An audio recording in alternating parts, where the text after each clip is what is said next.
la! Your train vacation to Europe starts from rupees 99,999 only with GT Holidays, South India's #1 travel brand.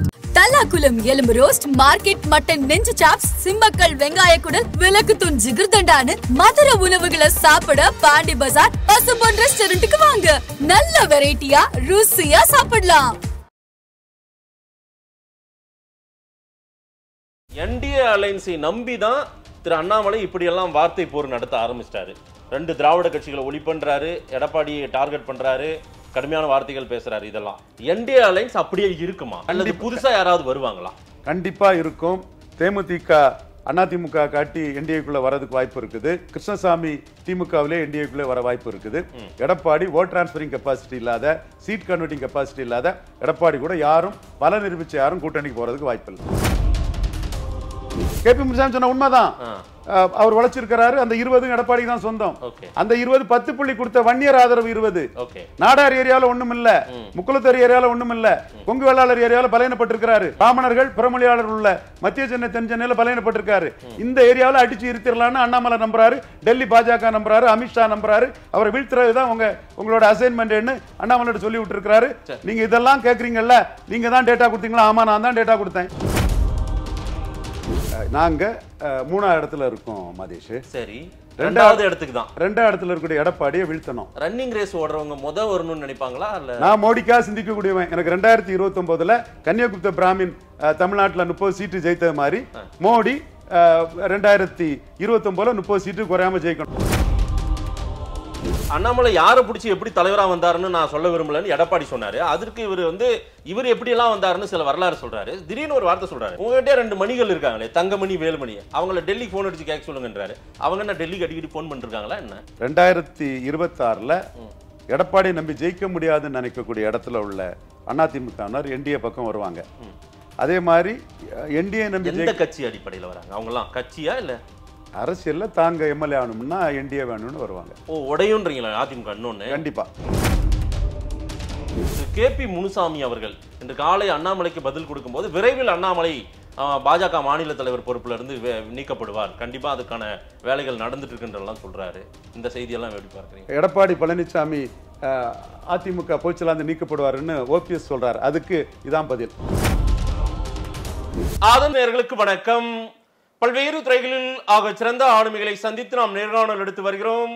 அந்த வகையில் மீண்டும் நம்மோடு இணைந்திருக்கிறார் அரசியல் திறனாய்வாளர் திரு ரவீந்திரன் துரைசாமி அவர்கள். அவரிடம் கேட்பதற்கு நிறைய இருக்கின்ற வாருங்களிடமே கேட்போம். வணக்கம் திரு ரவீந்திரன் துரைசாமி சார். வணக்கம் மதேஷ். எப்படி இருக்கீங்க சார்? நல்லா இருக்க மதேஷ். என்டிஏ அலைன்ஸை நம்பி தான் திரு அண்ணாமலை இப்படியெல்லாம் வார்த்தை போர் நடத்த ஆரம்பிச்சிட்டாரு.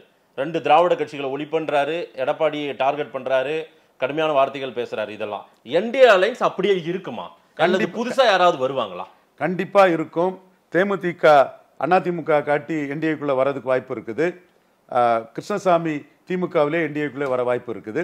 எடப்பாடி ஓட் டிரான்ஸ்பரிங் கெப்பாசிட்டி இல்லாத, சீட் கன்வெர்ட்டிங் கெப்பாசிட்டி இல்லாத எடப்பாடி கூட யாரும் பல நிரூபிச்ச யாரும் கூட்டணிக்கு போறதுக்கு வாய்ப்பு இல்லை. என்டிஏக்குள்ள இருக்கிறவங்க யாரா அப்படியே கண்டினியூ பண்ணுவாங்களா இல்ல வெளியேறவங்க இருப்பாங்களா சார்? கண்டிப்பா கண்டினியூ பண்ணுவாங்க. ஏன்னா திமுக கூட்டணியில இவங்களுக்கு யாருக்கும் இடம் இல்லை. அதிமுக கூட போனா மண்ணு கட்ட மண்ணு ஜெயிக்காது. எடப்பாடிக்கு vote transferring capacity, seat converting capacity இல்ல. சட்டமன்ற தேர்தல் நான் இல்ல, இப்படிதான் முடிவெடுப்பாங்க நான் சொல்றேன். நீங்க நாடாளுமன்ற தேர்தல், சட்டமன்ற தேர்தல்னு 1000 பஜனை பாடுங்க. எங்க 38% 10.5 கொடுத்தாருங்கக்காக சேலத்துல கிடைச்சிருக்குது. 8% திருநெல்வேலியில கிடைச்சிருக்கு. ஜெயலலிதா, எம்ஜிஆர், ரெட்டையில எல்லாம் காலி ஆயிடுச்சு. 10.5 தாங்க பேசுது. நாடார்களை ஜெயலலிதா குளோரிஃபை பண்ணும்போது அடிமையா இருந்த எடப்பாடி பழனிசாமிக்கு இப்ப ஏன் நாக்கு வரமாட்டேங்குதுன்னு கேட்கறான் அவன். சோ இதுதான் இங்க நிக்குதுன்னு சொன்னா, இங்க பாராளுமன்றம் சட்டமன்றங்கிற என்ன இருக்குது? ஒவ்வொன்னா சொல்லட்டா? பாராளுமன்ற சட்டமன்றம் அது ரொம்ப லென்த்தா போகும். இல்ல சொல்லிதான் ஆகணும். சரி சொல்லிடுங்க. ஏன்னா இந்த பசப்பல் சொதப்பல் அந்த இருட்டை கொண்டு ஓட்டை அடைக்கக்கூடிய எடப்பாடிக்கு வாதத்தை அடிக்கணும்னா சொல்லிதான் தீரணும். சொல்லுங்க. அதை அடிக்க தான் நாங்க இருக்கிறோம். சரி சார் சொல்லுங்க. கார்த்திக் சிதம்பரத்துக்கு 10% மேல டவுனு, இவங்க ஜோதிமணிக்கு 15% டவுனு, அந்த கோபிநாத் நினைக்கிறேன் கிருஷ்ணகிரி கேண்டிடேட் அவருக்கு 15% டவுனு, விஷ்ணு பிரசாத்துக்கு 8% டவுனு. என்னைக்கு இந்த அளவுக்கு டவுன் ஆயிருக்கும்? இது காங்கிரஸ் கட்சி ஓட்டு எல்லா காலகட்டத்திலும் காங்கிரஸ் கட்சி ஏறிதான் போயிருக்கோம். ஒண்ணு. ரெண்டாவது, நான் இதை வெளிப்படையாக அந்த டவுன் எல்லாம் யாருக்கு போயிருக்கு? அந்த ஓட்டெல்லாம் சீமானுக்கு போயிருக்கு. சீமானுக்கு போயிருக்கா? சீமானுக்கு தான் போயிருக்கு. சரி, ஓகே. 3.8 எடுத்தவர் 8.2 எடுத்திருக்காருன்னா 6% திமுக இழந்ததுல 4% அவர் தான் கூடியிருக்காரு. எடப்பாடி இழந்திருக்காரா பெற்றிருக்காரா? போன 2019 கணக்குல அவர் இலக்குல பெரிய இழப்பு இல்ல, அதுதான் கேபி முனுசாமி சொல்றாரு. கேபி முனுசாமி அதை அடிக்கிறேன். வன்னியர் கட்சி நடத்துறாரு, வன்னியருக்காக 10.5 கூட கொடுக்குறாரு. இங்க சுத்தி எல்லாமே வன்னியர்கள் தான். வன்னியர்களுக்கு பெருமையை நான் சொல்றேன், வன்னியர்களால தான் அவர் எழும்பியிருக்காரு நான் சொல்றேன். மற்ற ஜாதிகள்கிட்ட பலகீனப்பட்டுட்டாரு. ஏன் அரசியல் இங்க ஜெயித்திருக்குது? அத்தனை டிவி, அத்தனை வெப் எல்லாம் பேசின அரசியல் அடிபட்டு போச்சு. தமிழ்நாடு 3ஆம் நாளா துண்டா கிடக்குற ஏன் அரசியல் ஜெயித்திருக்குது? இதை ஒத்துக்கிறதுக்கு பலருக்கு மனசு இல்ல. பெரியவனுங்க என்ன போட்டியாளரா நினைக்காதவனுங்க மெக்னானிமிட்டி உள்ளவன்லாம் ஒத்துக்கிறான். சரி, அவன் அந்த ஆட்கள்லாம் வந்து எமர்ஜென்சி எழுத்தவங்க, ராஜீவ்காந்தி எழுத்து போபல்ஸ்ல வீழ்த்ததுக்கு நின்னவங்க, அவங்களுக்கு தெரியுது பெருந்தன்மையில. மற்றவங்களுக்கு அதை ஒத்துக்கிட மனசு இல்ல. தெளிவா சொல்றேன். நீங்க 19 20 ஆயிட்டுன்னு சொன்னீங்க, அதைத்தான் நான் சொல்றேன். கேபி முனுசாமி சொன்ன உண்மைதான். அவர் உழைச்சிருக்கிறாரு. அந்த 20 எடப்பாடி தான் சொந்தம். அந்த 20 10 புள்ளி கொடுத்த வன்னியர் ஆதரவு 20. நாடார் ஏரியாவில் ஒண்ணும் இல்ல, முக்குளத்தூர் ஏரியாவில் ஒண்ணும் இல்ல, கொங்கு வேளாளர் ஏரியாவில் பலகீனப்பட்டிருக்கிறாரு. பிராமணர்கள் பிறமொழியாளர் உள்ள மத்திய சென்னை தென் சென்னையில பலகீனப்பட்டிருக்காரு. இந்த ஏரியாவில் அடிச்சு இருத்திடலான்னு அண்ணாமலை நம்புறாரு, டெல்லி பாஜக நம்புறாரு, அமித்ஷா நம்புறாரு. அவரை வீழ்த்துறதுதான் உங்களோட அசைன்மெண்ட் அண்ணாமலை சொல்லி விட்டு இருக்காரு. நீங்க இதெல்லாம் கேக்குறீங்கல்ல, நீங்க தான் டேட்டா கொடுத்தீங்களா? ஆமா, நான் தான் டேட்டா கொடுத்தேன். எங்க டேட்டா தான், எங்க டீம் டேட்டா தான், எங்க நண்பர்கள் எங்க டீம்ல உள்ள எல்லாரும் ஒர்க் பண்ண மைக்ரோ மேனேஜ்மெண்ட் டேட்டா தான், இப்பவும் எங்க டேட்டா தான். இல்ல, டேட்டாவை நீங்க அருமையா கொடுத்தீங்க, ரைட். எடப்பாடியை வீழ்த்துறதுக்கு ஐடியா கொடுக்குறீங்களே, திமுகவை டார்கெட் பண்ண சொல்லணும்ல. அதிகாரத்துல இருக்கணும், அதிகாரத்தை பிடிக்கணும்னா அதிகாரத்துல இருக்கிறவங்களை டார்கெட் பண்ணணும் தானே. அப்பதானே 2வது இருக்கிறவங்க 3வது இருக்கிறவங்க எல்லாம் தள்ளி விட முடியும். அதுதானே கரெக்ட், அதுதானே வாஸ்தவம், அதுதானே ஃபார்முலா. அப்படிதானே சார் நம்ம பண்ணணும். நாங்க 3வது இடத்துல இருக்க மாட்டோம். விஜயே வந்தாலும் திமுகவை எதிர்த்து தான் அவர் வந்து இந்த முறை வராரு. அப்படிதானே பார்க்க முடியும். விஜய், அஜித், சிவகார்த்தின் எல்லாம் புறவை பேசிக்கலாம். இது நாங்க 3வது இடத்துல இருக்கோம் மதேஷ். சரி, 2வது இடத்துக்கு தான். 2வது இடத்துல இருக்கக்கூடிய எடப்பாடியை வீழ்த்தணும். ரன்னிங் ரேஸ் ஓடுறவங்க வரணும்னு நினைப்பாங்களா? இல்ல நான் மோடிக்கா சிந்திக்க கூடியவன். எனக்கு 2029 கன்னியாகுப்த பிராமின் தமிழ்நாட்டில் 30 சீட்டு ஜெயித்தது மாதிரி மோடி 2029 30 சீட்டு குறையாம ஜெயிக்கணும். அதுக்கு நான் சிந்திக்கிறேன், அதுக்கு நான் பேசுறேன். அதை மோடி ஏத்துக்கிறாரு. இதை தமிழிசை பொன்னார் யார் குறுக்கணும்னாலும் அவங்க கருத்து எடுபடாது. சசிகலா வரும்போது பூடம் தெரியாம ஜாம ஆயிடுறாரு. என் ஜாதிகாரன் தான். தாழ்லிங்க நாடார் உழைப்புல குளிர் காஞ்சிட்டு இருக்கக்கூடிய பொன் ராதாகிருஷ்ணன் என்ன சொன்னாரு? எம்ஜிஆருக்கு பிறகு பெரிய தலைவர் சசிகலா அம்மையார். நான் என்ன சொன்னேன்? பூடம் தெரியாம ஜாமி ஆடுறாரு பொன் ராதாகிருஷ்ணன். மோடி இன்க்ளூசிவ் அலையன்ஸ்ல சசிகலா வர முடியாது. யார் சொன்னது? யார் நடந்தது? சோ செகண்ட் இடம் பிடிக்கிறதுக்கு தான் அண்ணாமலை முயற்சி பண்றாரு. 2வது இடம் பிராக்டிகலா அதுதான். Right sir. அப்படின்னா முதல் இடம் பிடிக்கிறதுக்கு நம்ம இலக்கை நோக்கி ஓடணும்னா 2வது 3வது ஆட்டோமேட்டிக்கா வந்துட போறோம். நான் என்ன சொல்றேன், இப்படி 2வது இடத்தை நோக்கி ஓடுறாரு அப்படின்னா ஏற்கனவே இப்ப 4 எம்எல்ஏ உள்ள இருக்காங்களே, அடுத்த முறை ஒண்ணு இல்லாம போயிடுவாங்க சார். வழி இல்லாம போயிடுமே. அப்புறம் நிச்சயமா எடப்பாடியை கீழே தள்ளிட்டு மேல சாதிப்பாங்க. அதுல சந்தேகமே இல்ல. இவங்களுக்கு ஒண்ணும் இல்லைன்னா டெபாசிட்டே இல்லாம பல இடங்கள்ல எடப்பாடி போவார். கம்பேரிட்டிவா தான். தேர்தல் 26 தேர்தல் சட்டமன்ற தேர்தல். அதுதான் முன்னாள் முதலமைச்சரும் போட்டி. அந்த போட்டி ரேஸ்ல அண்ணாமலை போன்ற வன்னியரை தவிர கொங்கு வேளாளர்கிட்ட எடப்பாடி பலகீனம் அடைவாரு. எழுதி வச்சுக்க மதேஷ். சரி, 2024 யார் சொன்னது அதிகம் நடந்து? மனச்சாட்சியோட நீ சொல்லு. கண்ட பயல்கள் எல்லாம் இது பின்னோட்டம் விட்டு தர்றான். பொறுக்கித்தனமா வார்த்தை சொல்லு. வேண்டாம், நீங்க சொன்னது நடந்திருக்கு சார். யார் சொன்னது அதிகம் நடந்திருக்கு? நீங்க சொன்னது நடந்திருக்கு. ரவீந்திரன் துரைசாமி சொன்னது அதிகம் நடந்திருக்கு. ஆனா 26 அது நீங்க இது வரைக்கும் சொன்னது ஆப்பிள், இது ஆரஞ்சு அப்படின்னு நான் சொல்றேன். இன்னும் எடப்பாடி கீழே போவாரு. நான் எடப்பாடி ஒரு சீட்டு வரமாட்டாருன்னு சொன்னேன், வரல. 15% தான் வாக்கெடுப்பாருன்னு சொன்னேன், 20% வந்துட்டாரு. பிரபல தொலைக்காட்சி தினத்தந்தி தொலைக்காட்சி 30க்கு மேல கொடுத்தான் அருண். 30 சொன்ன இடத்துல 20 வந்திருக்காரு. 15 சொன்ன இடத்துல இதுல 20 வந்திருக்காரு. யார் நேர்பை சொல்லியிருக்கா? நான் தான் நேர்பை சொல்லியிருக்கேன். 5 தான் எனக்கும் நான் சொன்ன ப்ரெடிக்ஷனுக்கும் எடப்பாடி வந்ததுக்கும் வித்தியாசம். அருண் தினத்தந்தியில சொன்னதுக்கும் எடப்பாடி வந்ததுக்கும் 10க்கு மேல வித்தியாசம். எது நேர்பை? ஒரு சீட்டு வரமாட்டார் எடப்பாடின்னு சொன்னேன். 22 சீட்டு வருவாருன்னு பலரும் சொன்னாங்க. 1% வாக்கு பலம் உள்ள கட்சி எடப்பாடியோட கூட்டணி வராதுன்னு சொன்னேன். இப்ப நான் சொல்றேன், வன்னியர்களின் ஆதரவுல வன்னியர்களின் பெருந்தலைவரா 10.5 எடப்பாடி ஜெயண்டா நிற்கிறாரு. அதுல 30 தொகுதிக்குள்ள ஸ்டாலினே எடப்பாடி கீழே. இந்தியா கூட்டணி தான் எடப்பாடி அவரை எதிர்கொள்ள முடியும். ஆனா நாடாளுமன்றத்தில் அவர் எந்த காலமும் ஏற முடியாது. கொங்கு நாடார்கள் மத்தியிலுமே அவரை நான் பலகீனப்படுத்தக்கூடிய வேலையை செய்துட்டு இருக்கிறேன். மாவீரன் குணாளன் நாடார் விழாவுக்கு அண்ணாமலை வந்திருக்கிறாரு. சோ இந்த இடத்துக்குள்ள குறி வச்சு சில ஏரியாக்குள்ள பாஜக உள்ள நுழையிறாங்க. விதர்பா ரீஜன்ல ஏறினாங்க, லிங்காயட்ஸ் வாழக்கூடிய நார்தன் கர்நாடகாவில் ஏறினாங்க. அதே மாதிரி நாடார், முக்குளத்தோர், கொங்கு வேளாளர் ஏரியா தான் டார்கெட். இப்போ வட தமிழகத்தில் டாக்டர் ஐயா இந்த அளவுக்கு அதை சாதிக்கிறாரோ அவரை நம்பிதான் அதை பயணிக்க வேண்டியது இருக்கு. இதுதான் வீகம். இந்த வீகத்துல Edappadi Palaniswami master the art of teaching, அவரை 3வது தள்ளுறதான் மேனியம். அண்ணாமலை 4வது கூட சொல்றாரு. நீங்க நார்த் எல்லாம் சொல்றீங்க, சவுத் சார், இது தமிழ்நாடு சார். தமிழ்நாட்டுல இங்க அவ்வளவு எளிமையா வந்துட முடியுமா என்ன சார்? வாய்ப்பு இருக்கா? யாராத்தா செத்தான்னு 26 ரிசல்ட் வந்தா தெரியும் மாதேஷ். நான் கான்ஃபிடண்டா இருக்கிறேன். ரைட். எடப்பாடியை அந்த காட்டமான கடினமான வார்த்தைகள் எல்லாம் சொல்றது, தற்கூறின்றார், இந்த வார்த்தையெல்லாம் அது வந்து ஒரு மூத்த அரசியல் தலைவர். அவரை போய் இப்படி நம்ம பயன்படுத்தலாமா? அதை கூட இன்னைக்கு தமிழிசை அவர்கள் அவர் அட்வைஸ் எல்லாம் சொல்லியிருக்காங்க. அதெல்லாம் கொஞ்சம் தவிர்க்கணும். தமிழிசை இந்த நோட்டா கீழே கருணாராஜனை விட்டு போன அந்த தலைவர் தானே அட்வைஸ் பண்ண வேண்டியதுதான் சார். ஒரு மூத்தவர், மூத்தவங்க அரசியல் தலைவர், மூத்தவங்க தான். அவங்க தலைமையில 3.7 தான் இருந்தது. கொட்டடிச்சா சாமி ஆடணும். தென்சென்னை கூட இவரு ஜெயக்குமார் பையனுக்கு எடப்பாடி கொடுத்தாரு. பாராட்டுறேன், அவர் லாயலிஸ்ட் அவர் கொடுத்தாரு. சும்மா அங்க போய் ஜாதியை பற்றி பேசி தூத்துக்குடியில தோத்தவங்க தானே அந்த அம்மையார் தானே சொல்றீங்க. என்ன சார் இப்படி சொல்றீங்க? அவங்கள சொல்றாங்க. அவங்கள தமிழிசையை விட சாதித்து விட்டார் அண்ணாமலை. சொல்லுங்க. நான் தமிழிசைய சசிகலா மேட்டர்ல உறுதியா நின்று வரவிடாம செய்ததுல தமிழிசைக்கு what you say salute her. அதுல எந்த மாற்றமும் இல்ல. பட் சொன்னா கரெக்டா இருக்கும். அதுவும் கரெக்ட் தான், இதுவும் கரெக்ட் தான். ரைட். அண்ணாமலை யாரை பிடிச்சி எப்படி தலைவரா வந்தாருன்னு நான் சொல்ல விரும்பலன்னு எடப்பாடி சொன்னாரு. அதற்கு இவர் எப்படி எல்லாம் வந்தாருன்னு சில வரலாறு சொல்றாரு. திடீர்னு ஒரு வார்த்தை சொல்றாரு, உங்ககிட்ட 2 மணிகள் இருக்காங்களே, தங்கமணி, வேலுமணி, அவங்கள டெல்லிக்கு போன் அடிச்சு கேட்க சொல்லுங்கன்றாரு. அவங்க என்ன டெல்லிக்கு அடிக்கடி போன் பண்ணிருக்காங்களா?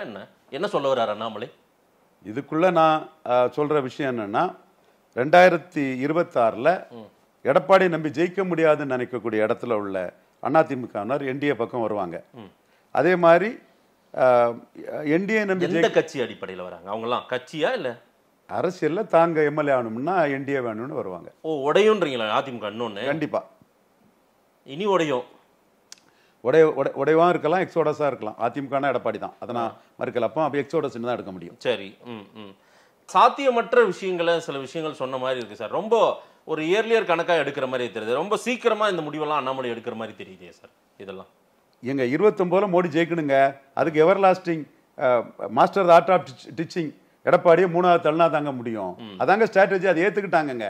அதை ஏத்துக்கிட்டாங்கன்னு தெரிஞ்ச பிறகுதான் எடப்பாடியை மோடியை விமர்சிக்கிறாரு. எடப்பாடி மோடியை விமர்சிக்கிறது. ஐயா எடப்பாடி நான் வரவேற்கிறேன். நானே ஐயாவை பாராட்டினேன். அவர் பெரும்பான்மை தமிழ் சமுதாயத்தை சேர்ந்தவர், போல்டா அனுப்பாரு, மோடி காலில் விழுந்து சரண்டர் ஆக மாட்டாருங்கிறத நானே சொல்லியிருக்கேன். என் வார்த்தையை ஐயா எடப்பாடி காப்பாற்றுற விதமா நேற்று மோடி ஏத்து பேசியிருக்கிறாரு. நான் மற்றவங்கள மாதிரி பேசக்கூடியவும் இல்லை. மீண்டும் சொல்றேன், மற்றவங்க மோடியை பற்றி பேசுறத என் மேல வச்சு பேசக்கூடாது. 1 கோடி உறுப்பினர்கள் சேர்க்கணும் அப்படின்றாரு. 1 கோடி உறுப்பினர்கள்லாம் பிஜேபியில் சாத்தியமா என்ன? சேர்க்க முடியுமா என்ன? நான் எலக்ட்ரல் பொலிட்டிக்ஸை பேசுறேன். மெம்பர்ஷிப் சேர்க்கறதெல்லாம் கட்சி சம்பந்தப்பட்ட விஷயம். ஒரு பார்வையை சொல்லுங்க சார். பிஜேபி அவ்வளவு ஸ்ட்ரென்தன் ஆயிருக்கா? 11.4% ரெட்டை இலக்கத்துல தாமரை வந்திருக்குது. தாமரை எதிர்த்த ரெட்டையில டெபாசிட் இழந்திருக்கு. தாமரை எதிர்த்த ரெட்டையில டெபாசிட் இழந்திருக்கு. சரி.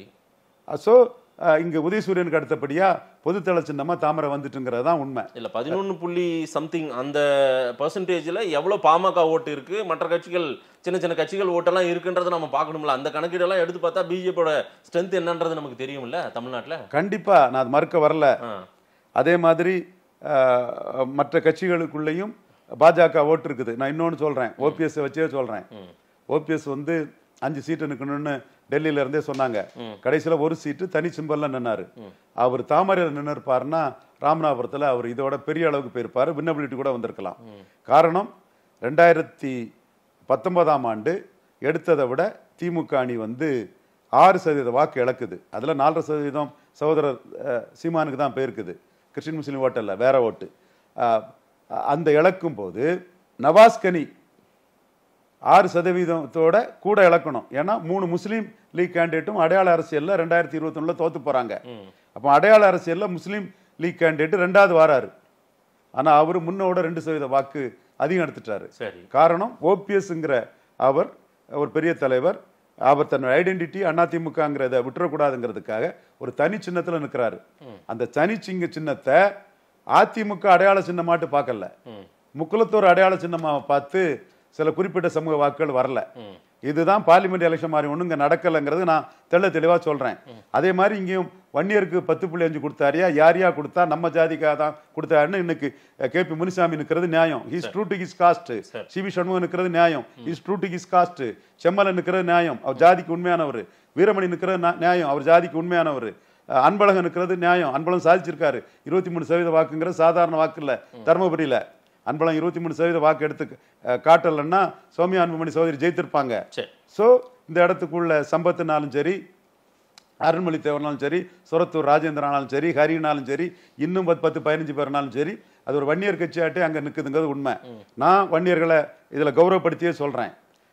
52ஆம் ஆண்டு பெருந்தலைவர் காமராஜ் 2 சீட்டு தான் வன்னியர்கள் கொடுத்தாரு. படையாட்சி நாயக்கரும் கலந்தெழுந்து படையாட்சி 19 சீட் எடுத்தாரு, நாயக்கர் ஏதோ 6 சீட் எடுத்தாரு. அதற்கு பிறகு 57 பேரறிஞர் அண்ணா பெருந்தகை 15 சீட் எடுத்தாரு. ராஜாஜி ஆதரவாளர்கள், பசுமன் தேவர் ஆதரவாளர்கள், சுயேட்சைகள் எல்லாம் வந்து காமராஜ் எதிர்ப்பாளர்கள் வந்து 25க்கு மேலே எடுத்தா கூட தலையில்லாத முண்டங்கள் நான் 15க்கும் தலைவர்னு அண்ணா சொன்னாருன்னா 52ல் ஏமாற்றம் அடைஞ்ச வன்னியர்கள் தான் அண்ணாவை தூக்கி விட்டாங்க. 62ல் வன்னியர்கள் தான் அண்ணாவை காப்பாற்றினாங்க. அதனால தான் அண்ணா 67ல் சிஎம் வர முடிஞ்சது. ஆனால் 77ல் கூட திமுக கழக தலைவர் கலைஞரை காப்பாற்றினது வன்னியர் சமூகம் தான். வன்னியர் மட்டும் இல்லை, சிட்டியில் 13 சீட்டு கலைஞர் ஜெயித்துட்டாரு. முக்குளத்தோர் கள்ளர்கள் கலைஞர் கூட தெளிவாக நின்னாங்க. இதெல்லாம் ரவீந்திரன் ஜாதி அடிப்படையில் பேசுறான்னா அது கலைஞருக்கு தெரியும், MK ஸ்டாலினுக்கு தெரியும், கனிமொழிக்கு தெரியும், அரசியலில் இருந்து அரசியல் நடத்திட்டு இருக்கவங்களுக்கு தெரியும். சும்மா ஏமாளியா வேடிக்கை பார்த்துட்டு இருக்கவங்களுக்கு தெரியாது. நான் கரெக்டாக தான் அதை பேசுகிறேன். ஆக அந்த வன்னியர் சமூகம் தான் 2வது இடத்தை கலைஞருக்கு ஏற்படுத்தி கொடுத்தது. இப்பவும் வன்னியர் சமூகம் எடப்பாடிக்கு 2வது இடத்தை ஏற்படுத்தி கொடுத்துருக்குது. அன்னைக்கு கலைஞர் 77ல் 2வது இடம் வந்தாருன்னா மேலாதோட கிட்டப்பால இருந்து, பூம்புகார் விஜயபாலன்ல இருந்து, குத்தாலம் கல்யாணத்துல இருந்து, ஆண்டிமடம் சிவசுப்பிரமணியத்துல இருந்து, முட்டம் கிருஷ்ணமூர்த்தியில இருந்து, நெல்லிக்குப்பம் கிருஷ்ணமூர்த்தியில இருந்தது, வீரபாண்டி ஆறுமுகம், மதுராந்தகம் ஆறுமுகம், செஞ்சி ராமச்சந்திரன், பாக்சர் சென்னை செல்வராஜ், துறைமுகம் செல்வராஜில இருந்து, தருமபுரி சின்னசாமியில இருந்து, துறை சரவணன், துறை கிருஷ்ணமூர்த்தி, அந்த தரப்புல இருந்து இன்னும் எனக்கு பேர் வராத அளவுக்கு எல்லா லோக்கல் லீடர்ஸும் திமுக வன்னியர்லாம் இருந்தாங்க. வடிவேல் கவுண்டர் இந்த பட்டியலில் வரல, அவர் தனியா. கலைஞர் வந்து தன்னோட ஆட்சி கவிழ்க்கப்பட காரணமே குரூப் 1ல நிறைய வன்னியர்களை நான் கொண்டு வந்தேன். அது பிடிக்காம பார்ப்பனர்களின் ஆட்சியை கவிழ்த்துட்டாருன்னா முரசில எழுதினாரு, பேசினாரு. 77ல் அவங்க கூட நின்னாங்க. அதே மாதிரி வன்னியர் சமூகம் எடப்பாடி பழனிசாமி கூட நிற்குது. ஆனா கொங்கு வேளாளர்கள் வந்து அண்ணாமலை கூட நிற்கிறாங்க. அது கோயம்புத்தூர்ல அண்ணாமலை நிரூபிச்சிட்டாரு, வேல்முருகன் நீலகிரியில் நிரூபிச்சிட்டாரு, பொள்ளாச்சியில சில செக்மெண்ட்ல மேல வந்துட்டாங்க, திருப்பூர்ல வந்துட்டாங்க. இதெல்லாம் தெரிஞ்சு இவர் சண்முகநாதன் RSSல இருந்தவரெல்லாம் ரிப்போர்ட் கொடுத்து பிஜேபி ஸ்ட்ராட்டஜிக்கல் டீம் தெளிவா பண்ணி தான் போறாங்க. எப்படி பொன் ராதாகிருஷ்ணன் பூடம் தெரியாம சாமி ஆடினாரோ அதே மாதிரி அதே ஜாதி புத்தியில தமிழிசையும் வந்து பூடம் தெரியாம சாமி ஆடிட்டு இருக்காங்க. ஜாதியை தாண்டி சிந்திக்கணும் மனுஷன். இல்ல சார், இது வரைக்கும் 2 சமூக கட்சி, 2 சாதி கட்சி அதிமுக எடப்பாடின்னு, இப்ப ஒரு சமூக கட்சியா மாத்திருக்கீங்க. மெல்ல மெல்ல அது சாதி பார்க்காத கட்சின்னு சொல்ல போறீங்களோன்னு நான் நினைக்கிறேன். இல்ல வெள்ளாள கவுண்டர்ல எடப்பாடி தான் இன்னும் ஜாஸ்தி இருக்குது. அதை மோடி அண்ணாமலை பலையனப்படுத்தியிருக்காங்க, ஸ்டாலின் செந்தில் பாலாஜி பலையனப்படுத்தியிருக்காங்க. ஸ்டாலின் 5% வன்னியர் ஏரியாவில் பலையனப்பட்டிருக்காரு. துரைமுருகன் சாதிச்சிருக்கிறாரு. அந்த சாதிச்சனால தான் அவர் வந்து டெட் வெயிட்டு, லைட் வெயிட்டு எல்லாம் நான் கிண்டல் பண்ணக்கூடிய துரைமுருகன் இன்னைக்கு பேசுறாருன்னா அதுல சாதிச்ச அந்த இதுல தான் கர்வத்தில் தான் அவர் பேசுறாரு. என் நண்பர் செல்வ கணபதி இல்லைன்னா சேலம் ஜெயித்திருக்காது. ஜெகத் ரட்சகன் அரக்கோணத்தில் ஓரளவு தாக்கு பிடிச்சு நின்றுருக்கிறாரு. தென் இவர் விநாயகத்துக்கு பேரன் விஷ்ணு பிரசாத், அவர் கடலூரில் 8% குறைஞ்சாலும் கூட வன்னியர் ஓட்டை கொஞ்சம் வாங்கியிருக்காரு. சத்திரியன் சுதா அவங்களும் வந்து மயிலாடுதுறையில் நல்ல வாக்கு எடுத்திருக்காங்க. மற்றபடி பெரிய அளவில் வன்னியர் வாக்குகள் வந்து எடப்பாடி பழனிசாமிக்கு தான் போச்சு. இது எல்லாரை விட டே 1 முத்தமிழறிஞர் கலைஞரை விட புத்திசாலியான நுணுக்கமான அரசியல் தலைவர்னு சொல்லக்கூடிய MK ஸ்டாலினுக்கு பிஞ்சார் டிப்ல தெரியும். அண்ணாமலை வியூகம் பழிக்குமா, எடுபடுமா? அவர் போடுற கணக்கு உண்மையாவே பாஸ் ஆகுமா சார் 26ல்? ஈரோடு கிழக்குல 65% கொங்கு வேளாளர் பூத்துல ரெட்டலைக்கு வாக்குழுந்து எடப்பாடி பிளஸ் அண்ணாமலை பாஜக. அதே எடப்பாடி பழனிசாமிக்கு பரையர் சமூக பூத்துல, அருந்ததிய சமூக பூத்துல, நாயுடு சமூக பூத்துல, செங்குந்தர் பூத்துல 12% உழல்ல. இதுதான் யதார்த்தத்தை தெரியாம ஏசி ரூம்ல கொஞ்சம் அட்டு பீசுகள் இருந்துகிட்டு என்னவோ பேசிட்டு இருக்காங்க. அட்டு பீசுங்களை வார்த்தையை போட்டு ஒன்னும் தப்பு இல்ல. அதே மாதிரி விக்கிரவாண்டியில எடப்பாடி வந்து டாக்டர் ஐயா வாக்கெடுக்க கூடாதுன்னு எண்ணத்துல தெள்ள தெளிவா தம்பி சகோதரர் சீமான் ஆட்கள்லாம் அவரை பார்க்கக்கூடிய அளவுக்கு ஒரு இது பண்ணி பார்த்தாங்க. எடப்பாடிக்கு ஓட் டிரான்ஸ்பரிங் கெப்பாசிட்டி இல்ல, சீட் கன்வெர்ட்டிங் கெப்பாசிட்டி இல்லைங்கிற நிரூபிக்கக்கூடிய அளவுக்கு அந்த இடத்துக்குள்ள நாம் தமிழர் வந்து எப்படி ஈரோடு கிழக்குல பழைய ஓட்டை எடுத்தாங்களோ அதே விட கொஞ்சம் ஜாஸ்தி எடுத்தாங்க. உடனே சகோதரர் புரிஞ்சுக்கிட்டாரு, எங்க அண்ணன் சொன்னா எதுவும் கரெக்டா தான் இருக்குங்கிறது அப்போ புரியுது. அண்ணன் வந்து நம்ம மக்களவை தேர்தலில் 2 மடங்கு ஓட்டு வருவான்னு சொன்ன நம்ம அண்ணன் விக்கிரவாண்டியில் நம்மளை பற்றி ஒண்ணுமே சொல்லலையே, அண்ணன் ஏன் நம்மளை பற்றி கணிக்காம இருக்கானா அண்ணனுக்கு தெரியுங்கிறது அன்பு சகோதரருக்கு தெரியுது.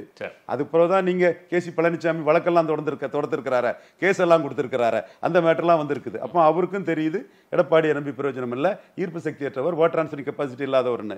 பாருங்க இன்னைக்கு இங்க செந்துறையில அடிச்சு தூக்குறாரு பாருங்க ஸ்டாலினை.